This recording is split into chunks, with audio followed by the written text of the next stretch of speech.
Kulokhu isikhungo esinakekela abangena amakhaya kusukela ezinganeni kuya kwabadala iThepang Care Center eThembisa isona esizuzile.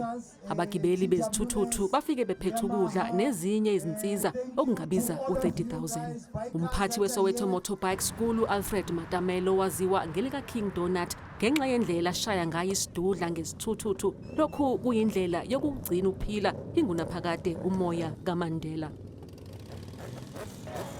This initiative ngiqale nge-2011 and then since then angakabuyeli emuva because I'm just like Mandela was my role model and then that's why I have to do whatever he was doing to give to the needy. So this I will do till I die.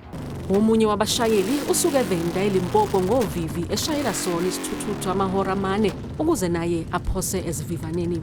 Ngizela, I didn't even know even a place where I'm going, but I just heard there's a function for charity to the community. I said, definitely I must go there so that we must plow back to the community. Lo mnikelo uzolekelela kakhulu eThepang Care Center enakekela izingane ezilinganiselwe emakhulwini ayisithupha. Sisebenza abantwana more than 600 siyabaphekela, sinabantwana abahlala la, sinabantwana sebase university manje, sinabantwana sibafundisa nezwi lenkosi. Ezindabeni zethu kumzansi wethu Channel 163 ngingubongile Hlongwane eThembisa.